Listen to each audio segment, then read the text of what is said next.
Always plenty of whiskey drinking women around, and it's your last call. Cannonball, take one more hit before your face hits the floor, and it's whiskey, whiskey drinking women.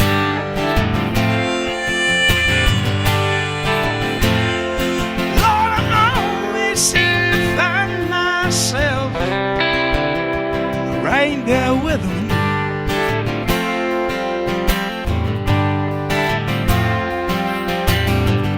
Big city, small life. Maybe a whiskey drinking woman might be your wife, and it's your last call. Long as you walking tall, you better watch your back when she's headed out the door to be a whiskey drinking woman.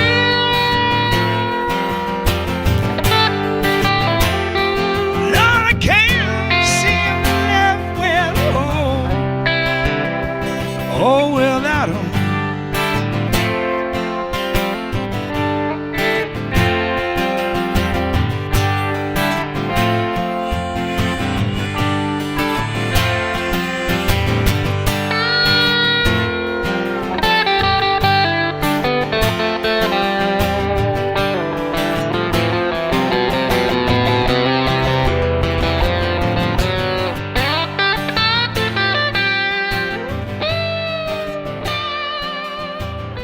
Cameron Williams, it's so fucking good to meet you. How are you? Oh, it's great to meet you too. I'm doing great. Thanks, Ariel. I'm a little jealous about, you and I were texting back and forth, and you're out on the golf course. I can't imagine. I play a little bit, but I hadn't in a while because the kids. But God, it's just, sure. I bet y'all have some beautiful golf courses out there. It's really pretty, and it's nice. It's like it's the municipal course that we were playing yesterday in Aspen, and it's really it's just a beautiful course. They've got these guys that are my age, and they do a Friday thing, and they were nice enough to invite me along yesterday. So it's great to see a lot of people. I've lived out here on and off since '97, so definitely built some old friendships, and worked in a lot of different jobs, and got to be friends over time with different people. And a lot of those guys were out there yesterday, and we had a great time. So I'm very sorry about being late, but we don't play as fast as we used to. I got to underestimate how long it would take to get finished with our round. No, I apologize for that. No, it was funny because Ashley was asking me, because you had texted me, you said, we're on 11, but I should be done by 5 or whatever it was, whatever time. And I said, I said, if he's got 7 more holes that he can do in 40 minutes, I'm a fucking shitty golfer because it would take me another 2 hours.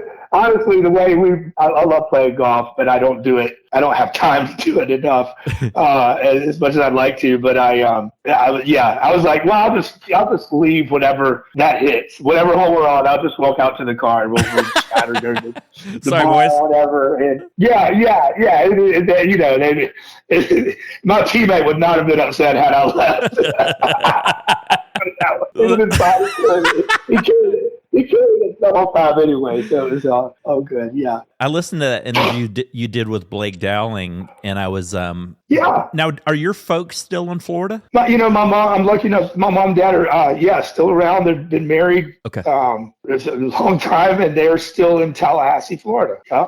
Nice. Well, during that interview, I remember he was talking about you and introducing you, and you said something about, I'm in Tampa now, hoping to put down roots for a while. And I was like, wait a minute. Yeah. He's back in Aspen. Yeah.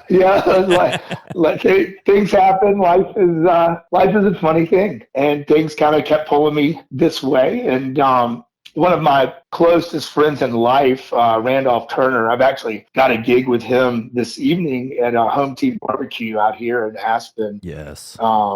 We've been buddies and been playing music since the late '90s, and I was planning on being out here anyway quite a bit this summer. We're working on some original music that we'd like to record, and it's a shame we haven't done that yet. I'm like, we are the two biggest procrastinators I've ever known to not have something recorded. He's got some great original music. I've got some songs that I'd like to get recorded and get out there, and we just looking forward to playing with him. We're just doing kind of a 2-man acoustic thing today, but we also have a 9-piece full band out here that with a horn section and percussion and all really great musicians, but not anything that nobody, everybody's got kids and jobs and to get out and travel, but hopefully we'll be able to play some around Colorado a little more, kind of close by this summer and fall. But yeah, that's a fun group called Jess Grew, and then we also go under the moniker Home Team Time Machine when we play at Home Team BBQ. So very nice. Yeah, you can't those smoked wings and that white sauce. When I come out there, I'm definitely hitting them up. I'm having some later today. I can't wait. Now, how old were you when you started playing guitar? Or did you start on another instrument, move over to guitar? I mean, music for me pretty much started when in church choir. I went to the Methodist church in Tallahassee, Florida. We had an amazing, it was kind of choir, but he also worked with me on piano. This guy, Dr. Myron Mundy, was our organist for the church. And he was, I think he had 2 PhDs in music. I mean, he was just a wizard. And I was fortunate as a young person to be able to be instructed by him. And he'd come by and give you a light punch in the gut if you weren't singing from your diaphragm.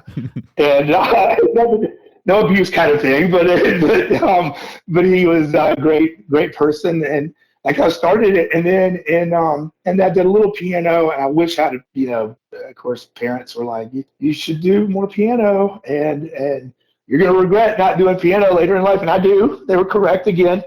And then I, in 4th grade, started with this ukulele little ensemble that would get together at different people's houses after school, led by a woman named Dana Duke, and she called it Duke's Ukes. Yes. And we'd sit around with a songbook, and we'd pick songs out of it and play the chord. We learn basic chords, and we'd all sit around and sing and play and after school. And then once you got to a certain level with her, you kind of graduated to guitar. So I think like 5th grade, I got acoustic guitar, and then we moved, and the guy that lived behind our house, kid that was my neighbor, got an electric guitar, and I played that and was just hooked.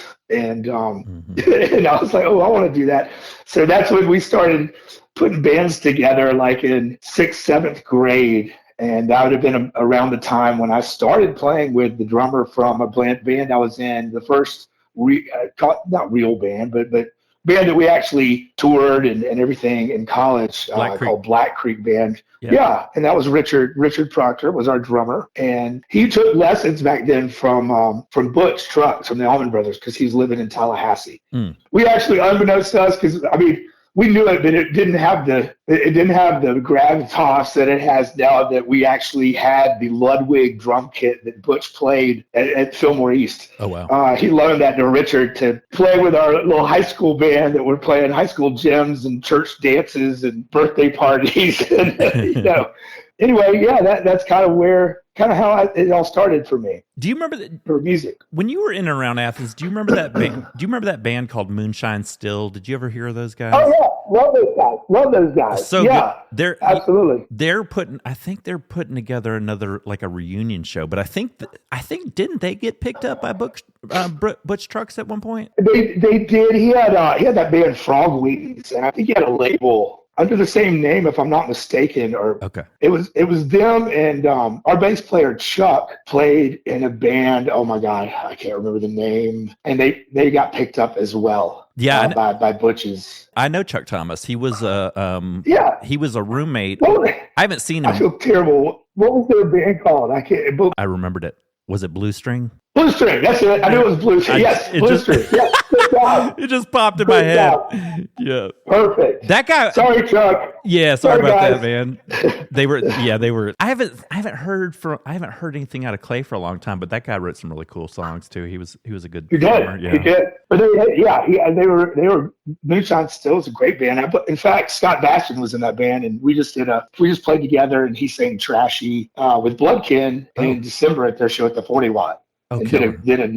Knocked it out of the park. Yeah. That's awesome. Great job. I was going to bring this up later, but I could have sworn I knew of you guys before your first album came out, because the guys that were living with Chuck, the little circle I was in, they were all ATO guys. And so when I was looking at albums, I was like, now I knew about these guys before 2002. So I'm trying to figure, y'all must have been coming in and out of Athens a bit, and somebody must have had some recordings or something, because I knew you guys before that album. Yeah, and we made a decision when we started Tishamingo. We were actually called Blue Ribbon Revival first, and then it got shortened to Revival, which the name Revival's fine, but it sounds like you're an Allman Brothers cover band. And then we got a cease and desist to use that name, and somehow we lived in a farmhouse in Watkinsville, Georgia, and we didn't pay for cable. We were broke, and we didn't cable was not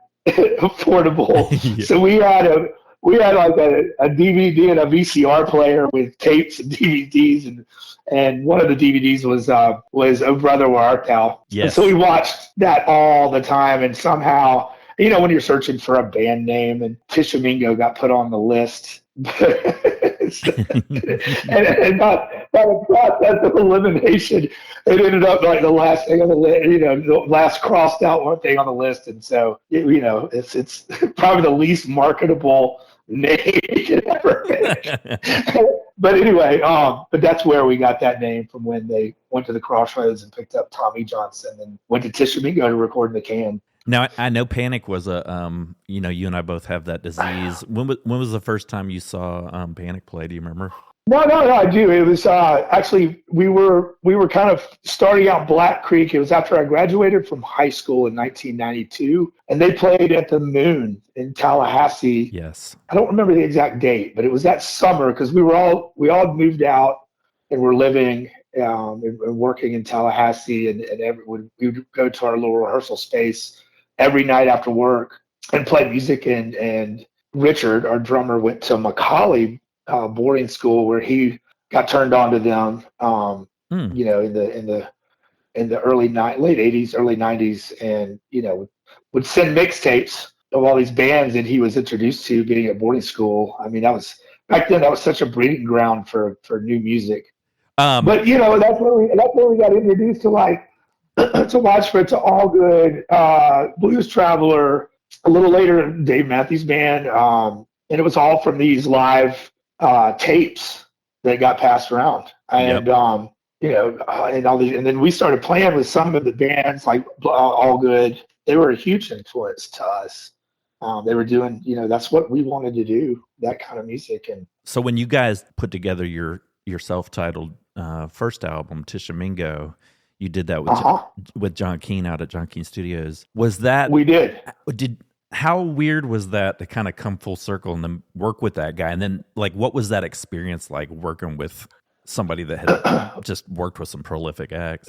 Part of the reason we made the decision all to move to Athens by way of a farmhouse in Watkinsville, we knew John Keane was there. We wanted to record with him. And there was also a lot of other great producers if we weren't able to record with John for whatever reason. And we actually, little history on this is it was funny, we were riding we had a Suburban at the time, or maybe we even had, we were traveling around in my full-size pickup truck with a trailer, actually. This was after, we were in the truck. And this was after the Econoline? The Econoline was Black Creek Band. How did you know about that? Yes, this was years later. And so around 2001 is when we moved to Athens. And we were riding around, and Richard said, hey, we're going to John Keane's studio tomorrow to he's going to interview us and vice versa. And I mean, we knew we wanted to record with him. There wasn't much interviewing done on our part.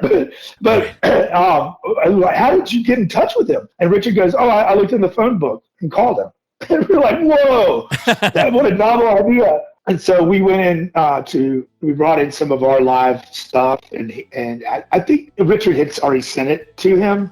And so we got in there and we started talking to him, and he agreed to take us on for our first first album. And then we got a call, unfortunately, like a month later. We were all set to go in the studio with him in the spring of 2002. Mm-hmm. And then got the news about Mikey, and that he was going to be going on the road with Panic to help out. And he's like, you guys should probably find somebody else to record with. And we're like, you know what? We're touring. We're that's the only way to make money. So we were having to be on the road nonstop to pay the bills. And we said, we'll wait. And so then we ended up going in the studio with him, and we're actually in the studio recording that album when he got the call about Hauser passing. And so that unfortunate event happened while we're actually recording our first album, and then like a week later we resumed recording and finished and released that first album. Could you kind of feel that energy, like just as a musician with all the people that John had worked with? Like, did it take you a minute to be like, whoa, okay, this is real? And was there any feelings about, like, does it make you play different, like when you're working with a guy like that? And what does that whole exercise look like for somebody that's never been in the studio? Well, yeah, and John's extremely professional, and of course there was people stopping by the studio, and there was, you definitely felt it as far as us playing different. Sure, yes, there was definitely that heavy feeling, but we also worked on what we were working on, and stayed focused on that. And I'm really proud of that album and how it came out. And that first album, it's all such a conglomerate of what everybody brings to the band. It's so good. As opposed to after you've been playing. Well, thank you. I appreciate that. It was a fun album to make, and it stinks about Mikey and that whole thing, but it was a special time to be with him and to be in the studio with him, and I think it kind of kept his mind working, and yeah, and that's kind of what you need in times like that. I know that most people would probably, people that know you or know Tishamingo, they know Whiskey State of Mind was obviously a big song on that record. I was always a big fan of Pete's Lament. I felt like that kind of had like a blues bar late night kind of vibe to it, like a drinking alone kind of song. Yeah, sure, sure. That's Richard, our drummer, who is now an Episcopalian priest, just recently transferred to a church with his family in Spartanburg, South Carolina, from kind of the Santa Rosa Beach area. Oh, that's unfortunate. Wrote the lyrics to that. Well, he loved it, actually. Oh, good. Evidently, he's supposed to or going to have lunch with Paul Riddle from the Marshall Tucker Band, who lives in Spartanburg, because Paul's wife is an active member of his church now. So they've got to be. Well, shit, I take that back. Yeah, right. Yeah, I know. And so anyway, that it's worked out well for him, and I need to catch up with him and find out if he's had that lunch yet or interaction with Paul. And so, of course, that was one of his drumming heroes. And Paul and Butch were acquainted, they're friends. And so I'm looking forward to hearing the outcome of that new relationship for Richard. Another one of my favorites was Turi and the Telecoke Militia.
show love, Terry.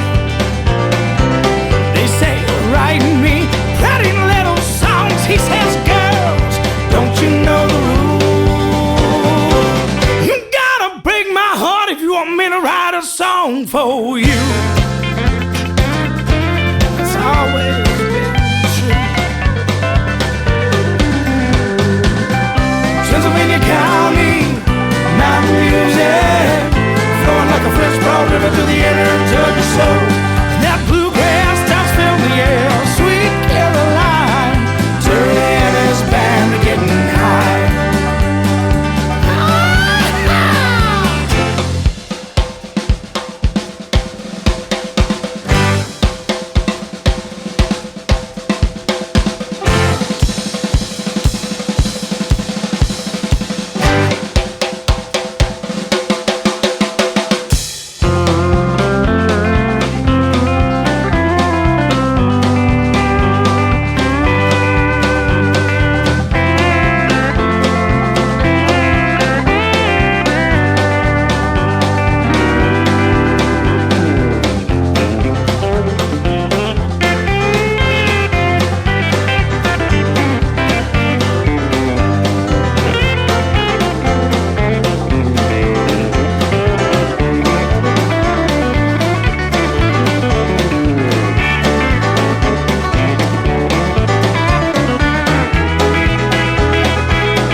Was that Jason Fuller? Yeah. Was Jason Fuller on pedal steel on that one? Is that who that was? That's John Keane playing pedal steel. Oh shit. Yeah. That's John on the steel. Fuller was on the keys on that album. Okay. Yep. That's another one of my favorites. Yep. Yeah, no doubt. That's actually an existing band. Our friend Jay Williams, who lives in Nashville and works in he's an agent. He has a band where they all dress up like the country western with all the sparkles and all the jackets and hats and boots. And Terry is, how you pronounce the word Terry in the South. So they have a band called Terry and the Telecom Militia. And again, Richard did a lot of the lyrics and I do a lot of the music. We write together. And I'll completely just bastardize what he writes and put my own stuff in, but to fit the song, and that's kind of how we would write together. But yeah, he wrote Terry and the Telecom Militia lyrics, and I put the music to it, and then of course back then we were in our practice, little rehearsal house that was on the property, the farm that we lived on, and everybody had input to it, and the bass part gets laid down, and Jess adds his magic, and it's a fun song, a song about the Terry not leaving his band for the likes of the big time record deal in Nashville. So totally, which is a good segue because then with Wear and Tear, y'all had signed with Magna Carta, right? That's correct. What was that change like? And not to put you on the spot with them, but was it different working for a label, or not working for a label, but being under a label? Or okay. Well, it took a load off of us because then they had a publicist and they had the whole machine. Oh, true. Because we were all doing that, out of our what we called the war room at our farmhouse, and it's all up to us to get posters out and try to get into magazines and all that stuff. And now it became not our job anymore. And it's funny that you bring that up because I was just at Jazz Fest in New Orleans and stayed with my cousin Jenny, who funny enough, is a writer for Guitar Player magazine, and there's a great story before we got called by the publicist and said, hey, you guys, as she would do, you need to call this person at this time for this publication and to do an interview. And she called us with the Guitar Player magazine interview. And we were psyched because that's a magazine that we had been reading and learning from and for most of my life playing guitar, and then all of a sudden we get to do a little interview that they would do for like up and coming artists. So we did the interview, and about a week or two later, I get a call from the person doing the interview, and he's like, "Man, is this Cameron from Tishamingo?" I said, "Yes." And he called my phone, and I said, he goes, "Are you sitting down?" And I was like, "Whoa, we're gonna have like a major article done, or maybe we're even gonna be on the cover." Your mind just goes wherever. And I was like, "Well, I'm sitting down." He goes, "Man, is your grandfather Stephen Schmidt from Atlanta, Georgia?" I was like, "Yeah." How do you know him? He's deceased, but that's my grandfather. He goes, "Man, we're cousins." And wow. So the guy doing the interview on Guitar Player Magazine is Jimmy Leslie, who's a great writer. And he did the interview not knowing we were related. Probably wouldn't have been able to do the interview if we were related. And then lo and behold, his grandmother and my grandfather were orphans and brother and sister in New Jersey when they were younger. Get out of here. And yeah, that is crazy. And yeah, did he? So we remained friends, and that's anyway. We shared like a 2-bedroom suite in New Orleans, and we all went to Jazz Fest together with my girlfriend and his wife. How did he figure that out? Had a great time. Was he just doing research and just? You know what? It was like one of these family newsletters that all the brothers and sisters and family would send stuff about what's going on in their lives and with the kids and with the grandkids and his mother. He was touching base with his mom, and she's like, "Oh, your cousin plays in this band Tishamingo," and he goes, "Wait, what?" And he goes, "I just interviewed them," and that's when he called me, and we put that together. So it was really a neat way to meet someone in your family that has excelled in music, and he's an incredible musician himself, a guitar player, singer. So that's kind of a funny. Sorry about the going off on a segue. No, I love that. So then you get. I know one of your. I think you said to Blake that one of your favorite songs to do is "Devil's Love Song," which is off of The Point. All three of y'all's albums are really good, but I'm curious to know that. when you. I'll pick around on the guitar a little bit. I probably couldn't write a song to save my life. How do you draw inspiration? Like, what do you come up with a guitar riff first? Or are you thinking like?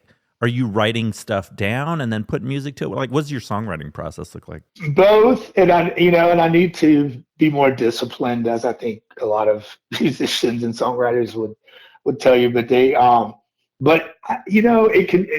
it comes from a bunch of different ways. I mean, sometimes I'll have scribble down ideas, which like for instance, "Devil's Love Song."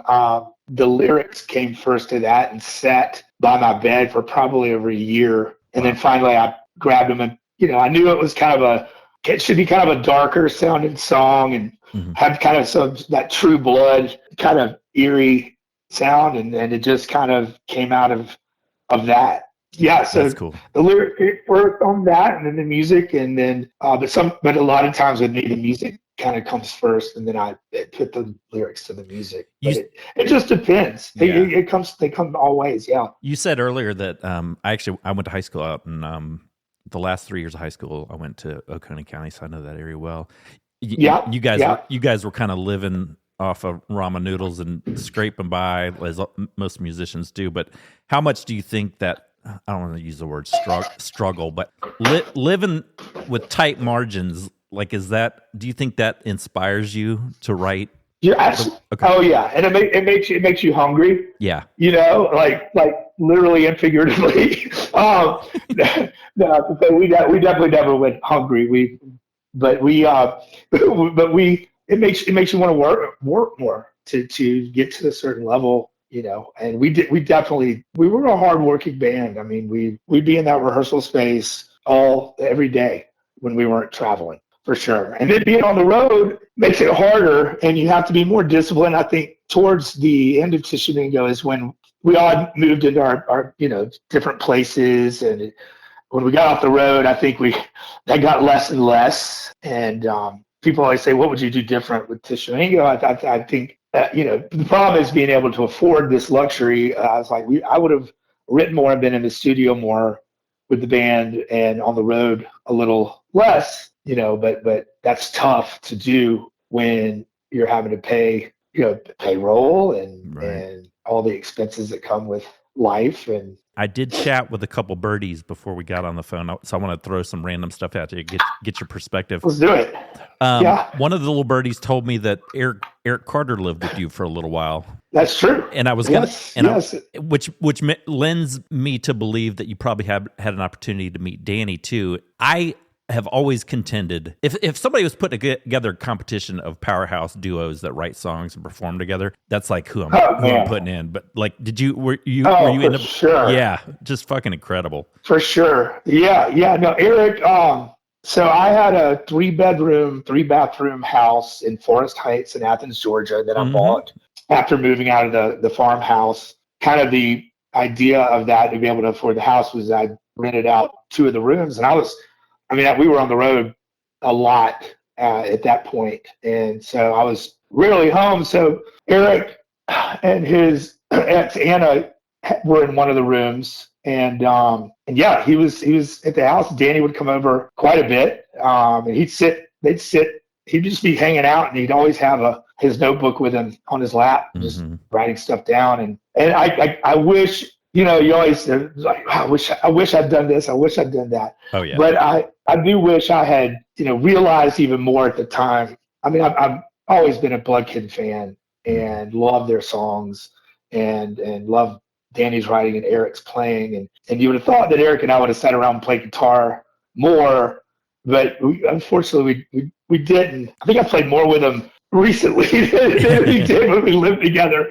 And but yeah, he lived there. And then when Eric went into rehab, Danny called me to fill in for a little Bloodkin tour to cover guitars and backup vocals and stuff. So that was quite a cool opportunity. And that was right when Tishamingo had kind of dissolved, split up in 2008. And that's, taking on that role, I definitely immersed myself in Bloodkin music. And just the more I did that, the more I loved it. Yeah, their songs, I know they're just wrapping up a new album with David Barbie. I think he said it's going to be out this summer. I'm excited about it. Me too. And I'm super excited about it. And I love, Betsy is just incredible. A wonderful person and singer, musician herself. And so I'm excited to hear what they come out with. In fact, I will wish Eric Carter a little happy birthday, since it was just his birthday. That's right.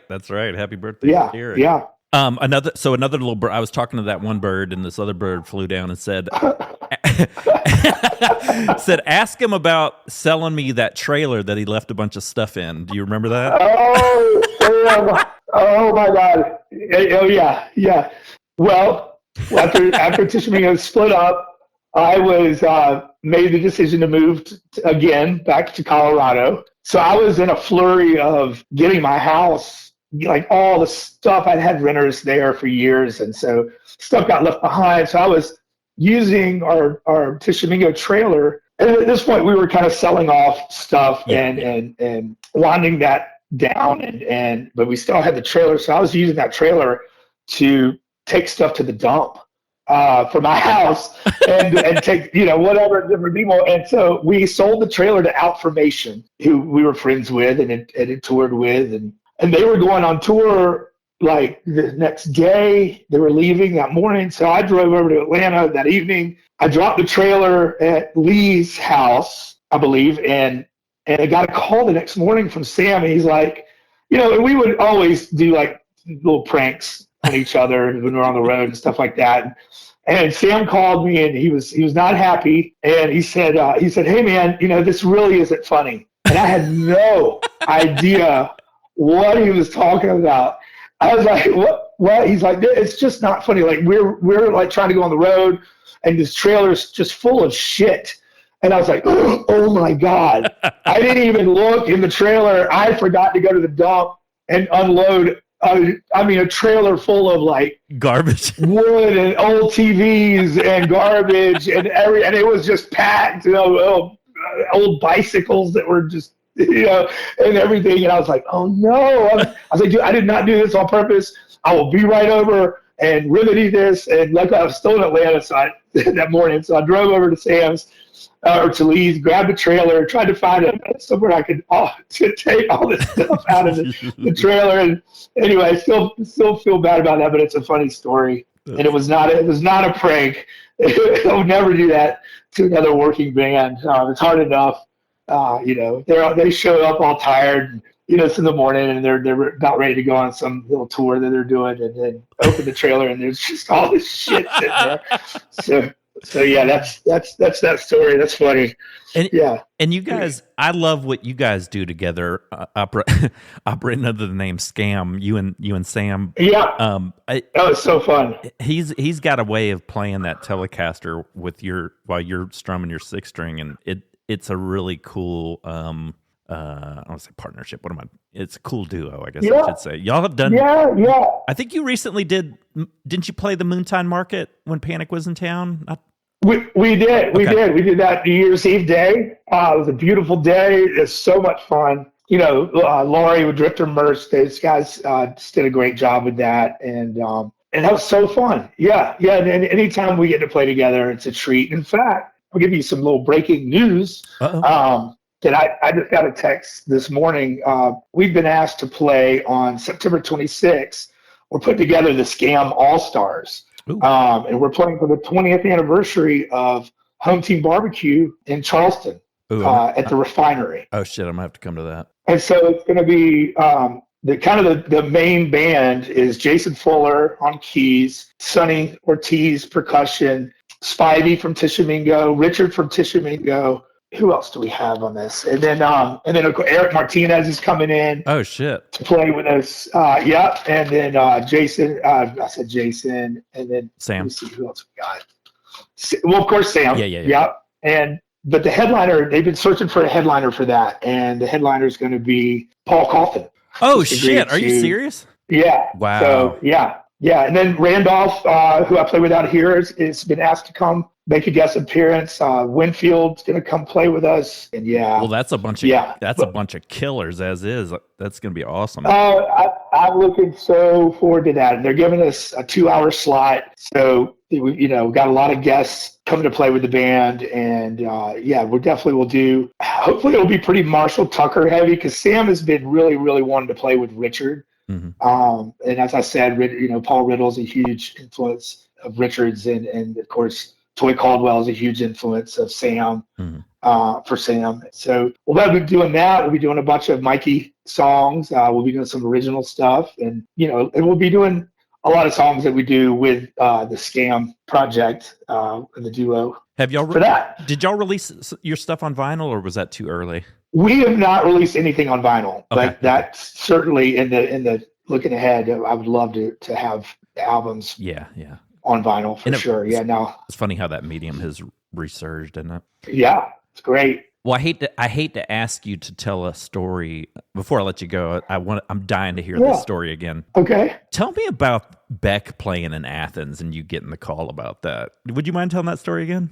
So Beck did 2 nights kind of as a warm-up for his tour at the Georgia Theater. Mm-hmm. And Wilmot Green owned the theater at the time, and I remember him, we were having beers, and he's like, man, keep this on the DL, but I just got Beck 2 nights at the Georgia Theater. We're like, whoa, that's great. And then, of course, the Georgia Bar was kind of our local haunt, dive bar. And if we weren't rehearsing and out on the road, you could usually find one of the band members. Somewhere in the Bermuda Triangle. Yeah, that's right. Dave Fowler, that owned the Georgia Bar, after Beck played, some of the band members came over and hung out at the Georgia Bar, and they're like, man, we love this place. We want to play here tomorrow night after our gig. Because they played at a theater. It was like it was definitely done before midnight. And, of course, the Georgia Bar was open until, 2? Mm-hmm. We were all sitting around with some of the band members, and we were like, oh, that would be awesome. And I'm thinking, like, yeah, right, sure. But evidently they do that kind of thing. And so I get a call the next morning from Fowler, and he's like, Cameron, I just got a call from Beck's manager. They want to play tonight after the show, but I need help with like backline. Like I need a PA, I need drums, bass. I was like, well, man, that's cool, but I don't mind doing all this and setting it all up. But are you sure they're going to come? I don't want to do all this and they don't show up. And he's like, no, they're going to. So So I had a little PA. I went and set it up and drum kit and bass amp, guitar amp, and all that good stuff, backline. And sure enough, in comes walking the band with Beck they were all wearing wigs, and they came in and played their songs. They played a Michael Jackson song. You can actually find it on YouTube if you YouTube Beck Georgia Bar, and you can see them play. I mean, it was just such a cool thing to happen. And for people that don't know, the Georgia Bar was a tight fit. It's not a big place at all. No. I mean, people were standing on. They had like counters going around the outside of the outer area of the bar. People put their drinks down on and everything and sit down. People were standing on that. In fact, it was shaking so hard. People were standing on the bar, and the TV that sat on the far end of the bar, that was like a big clunker TV. It wasn't a flat screen back then. It fell on our manager's head. He was sitting under the TV, and it shook off of the stand it was on and fell on our manager Andrew Britton's head during the set. Oh shit! He was okay. But we had to take during the set. We had to take him upstairs and make sure we didn't have to call an ambulance to from him having this clunker, huge TV fall on him. Damn. But that was just a magical night. It's so cool. It's such a like Athens experience, if you will. Well, I know you're a podcast dude, or I think you're a podcast dude. And I know you'd mentioned. I listened to several of them. Yeah. I know I'm a big fan of Andy Frasco's, and I think you had said the same. Huge. Yes, dude. He does a great job. He did one of the only interviews I've ever been able to find of Jerry Joseph, and that interview was killer. Man. Yeah. Andy is fun and goofy as he is. He really does a great job as an interviewer. And as you know, doing the same thing yourself, it's not an easy thing to do.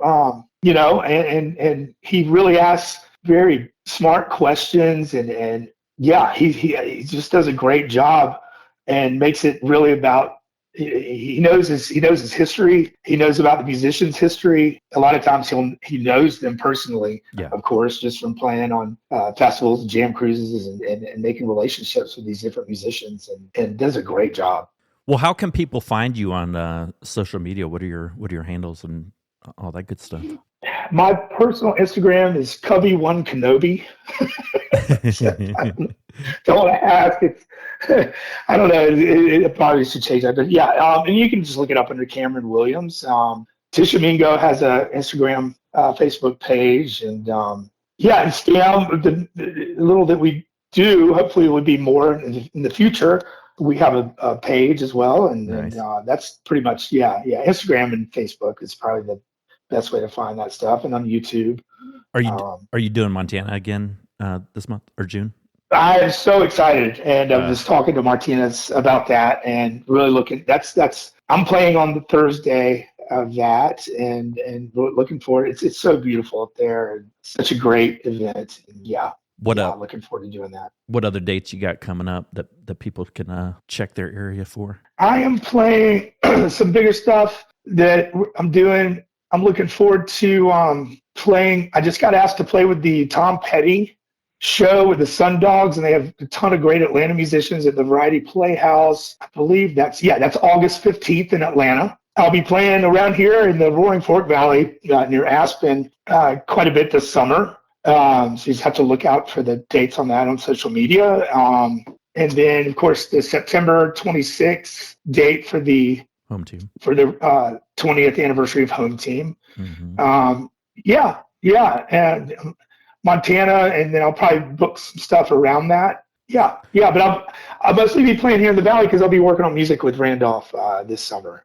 Well, I think we were texting back and forth earlier. I'll be out there the first full week of August, and I'm going to try to get out Eddie Tonic, say hello to those guys. Definitely Eric Martinez. Yeah. And I've got to go up Aspen Way one day. I'll look you up, and hopefully you're playing one night. We'll stick around and check it out. Please do. Yeah, that'd be great. It'd be great to meet you in person, and there's a great chance that time of year we'll be playing in somewhere, probably at Home Team here in Aspen.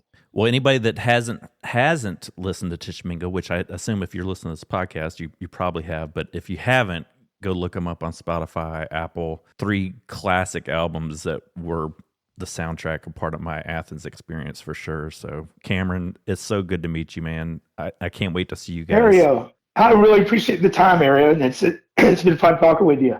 And thank you so much, and I look forward to meeting you hopefully in August. Sounds great, brother. I'll give you a shout. Yeah, all right, man. Thank you so much. You have a great day. Have a great weekend. You too, man.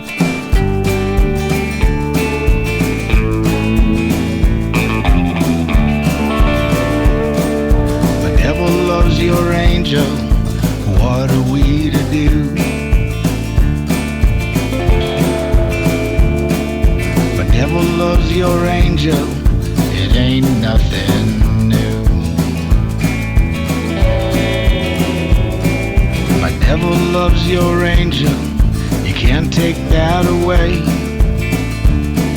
See her, she'll take her halo off, if only for today.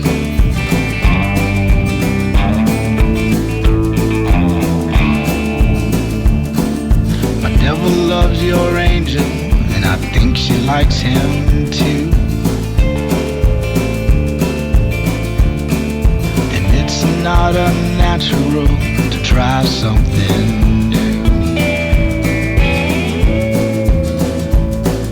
My devil loves your angel, and it might be a sin. So why don't we just slip on out the way that they came in?